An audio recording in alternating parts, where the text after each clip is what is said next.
अस्सलाम वालेकुम स्टूडेंट्स, मैं हूँ रिजवान अली। आज हम डिस्कस कर रहे हैं lecture number 3 10th class physics का और चैप्टर हमारे पास 12 है। तो आज वाले लेक्चर में हम डिस्कस करेंगे प्रिंसिपल फोकस क्या होता है, कनकेव और कन्वेक्स का प्रिंसिपल फोकस में क्या डिफरेंस है, और साथ में हम डिस्कस करेंगे फोकल लेंथ क्या है और फोकल लेंथ का रेडियस ऑफ कर्वेचर के साथ क्या रिलेशन है। ये हम 3 टॉपिक्स या 3 पॉइंट्स को आज वाले लेक्चर में हम डिस्कस करने जा रहे हैं। चलिए अपने टॉपिक की तरफ चलते हैं। टॉपिक को समझाने के लिए यानी प्रिंसिपल फोकस को समझाने के लिए मुझे डायग्राम का सहारा लेना पड़ेगा। तो यहाँ पे मैं एक डायग्राम ड्रा करने लगा हूँ। लेट्स सपोज ये आपके पास एक कनकेव मिरर है, फ़र्ज़ कर लें ये कनकेव मिरर है, ठीक है। ये इसका पोल है और पोल से जो लाइन गुज़रती है उसे बोलते हैं प्रिंसिपल एक्सिस। या आपके पास प्रिंसिपल एक्सिस है। अब प्रिंसिपल एक्सिस के पैरेलल लाइंस आ रही हैं और इसके इनर सतह से टकरा रही हैं, क्योंकि कनकेव मिरर है। कनकेव मिरर की अंदर वाली साइड रिफ्लेक्टिंग होती है, बाहर वाली साइड रिफ्लेक्टिंग नहीं होती। अब टकराने के बाद क्या होगा, रेज़ ने रिफ्लेक्ट होना है। रेज़ रिफ्लेक्ट होके वापस मुड़ेंगी। रेज़ सारी रिफ्लेक्ट होकर जब वापस मुड़ेंगी तो सारी रेज़ एक पॉइंट पे आके इकट्ठी हो जाती हैं। उस पॉइंट को हम बोलते हैं प्रिंसिपल फोकस। इस पॉइंट को हम क्या बोलते हैं, प्रिंसिपल फोकस बोलते हैं, और उसे F से रिप्रेजेंट करते हैं। ये हो गया आपके पास कनकेव मिरर का प्रिंसिपल फोकस। अब ये जो फोकस होता है ये फोकस होता है रियल। ये प्रिंसिपल फोकस होता है रियल। रियल क्यों होता है, क्योंकि वाकई ही जो रेज़ टकरा के जब वापस आ रही होती हैं तो एक पॉइंट पे आके सिमट जाती हैं, इसलिए इसे क्या बोलते हैं, इसका प्रिंसिपल फोकस आपके पास रियल होता है। ठीक है, यहाँ पे मैं लिख देता हूँ कनकेव का जो प्रिंसिपल फोकस होता है वो आपके पास होता है रियल। कनकेव का रियल होता है। हम डायग्राम ड्रा कर लेते हैं कन्वेक्स के लिए। तो देखते हैं जी कन्वेक्स का फोकस किस तरह होगा। तो कन्वेक्स की जो आउटर सरफेस होती है वो रिफ्लेक्टिंग होती है। कंसीडर कर लें ये इसका पोल है, ठीक है। ये आपके पास प्रिंसिपल एक्सिस है। अब यहाँ पे देखें जो रेज़ हैं वो इधर से आ रही हैं प्रिंसिपल एक्सिस के पैरेलल और इसकी सतह से टकरा रही हैं। होता क्या है कि जब इसकी सतह से टकराती हैं तो रेज़ डिफरेंट डायरेक्शन में फैल जाती हैं, वापस मुड़ जाती हैं, ठीक है। इसकी तरह सिमटती नहीं है, लेकिन ऐसा महसूस होता है कि ये रेज़ दूसरी तरफ जाके इकट्ठी होती हैं।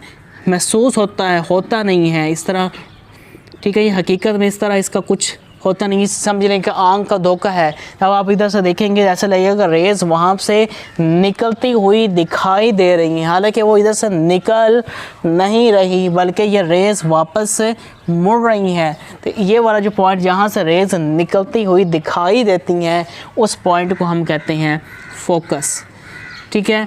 अब ये इसका ये वाला पॉइंट फोकस है, इसका ये वाला पॉइंट क्या है, फोकस है। यहाँ पर वाकई ही रेज़ हकीकत में एक पॉइंट पे आके सिमट जाती थी, इसलिए इसे रियल कहते हैं। अब यहाँ पे सिर्फ निकलती हुई दिखाई देती हैं एक पॉइंट से, इसलिए इस फोकस को हम कहते हैं जी, इसलिए इस फोकस को हम वर्चुअल कहते हैं, ठीक है। तो जो वर्चुअल फोकस है, कन्वेक्स का जो फोकस है वो मिरर के पीछे है, बिहाइंड है, ठीक है।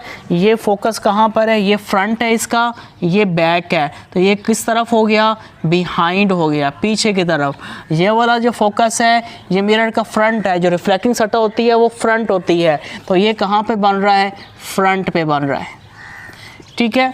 कनकेव मिरर को हम कन्वर्जिंग मिरर भी कहते हैं। ये आपको क्वेश्चन आ सकता है कि हम कनकेव मिरर को कन्वर्जिंग मिरर क्यों कहते हैं।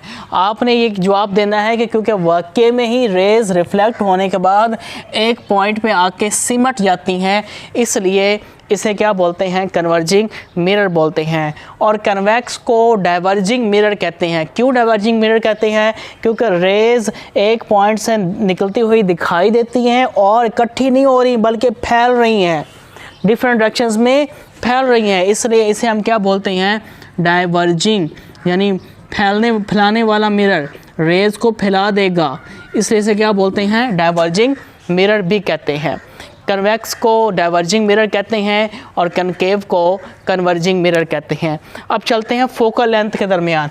यहाँ पे ऑलरेडी मेंशन किया हुआ है जो फोकल लेंथ है वो लंबाई है दो पॉइंट्स दरमियान। ये पोल है, पोल और फोकस के दरमियान। किसके दरमियान? फोकस और मिरर के पोल के दरमियान जो लंबाई है उस लंबाई को हम क्या बोलते हैं? फोकल लेंथ बोलते हैं। चाहे वो कन्वेक्स मिरर है या कनकेव मिरर है, इसकी ये वाली लंबाई यहाँ से यहाँ वाली लंबाई क्या कहलाएगी? Focal length. और इसकी ये वाली लंबाई पोल से फोकस तक की लंबाई आपके पास फोकल लेंथ कहलाएगी। यानी फोकस और पोल के दरमियान जो लंबाई है वो आपके पास क्या है? Focal length. इसका यहाँ पे एक फार्मूला है फोकल लेंथ का, वो है आपके पास रेडियस ऑफ कर्वेचर को 2 पे डिवाइड कर दें। इसका मतलब क्या हुआ? जितना रेडियस ज़्यादा होगा उतनी फोकल लेंथ भी ज़्यादा होगी। लेट्स सपोज अगर रेडियस 4 है, 4 को 2 पे डिवाइड कर दें, फोकल लेंथ 2 आ गई। अगर रेडियस ज़्यादा कर दें तो फोकल लेंथ ज़्यादा आंसर आएगा ना, यानी डायरेक्ट रिलेशन में है। जितना और बढ़ता जाएगा फोकल लेंथ भी उसी तनासब से बढ़ती जाएगी। तो यहाँ पे आज हमने डिस्कस किया प्रिंसिपल फोकस क्या होता है, कनकेव का अलग से डिस्कस किया, कन्वेक्स का अलग से डिस्कस किया।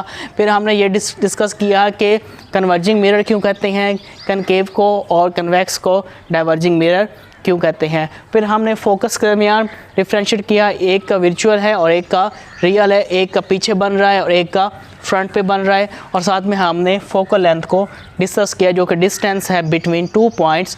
वो 2 पॉइंट कौन कौन से हैं? प्रिंसिपल फोकस और पोल। और साथ में उसका फार्मूला डिस्कस किया F=R/2। तो यहाँ पे आज का हमारा टॉपिक ख़त्म होता है। लेक्चर में अगले टॉपिक के साथ आपकी खिदमत में हाज़िर होंगे। अपना ख्याल रखिएगा, मुझे दुआ में याद रखिएगा। अल्लाह हाफिज़।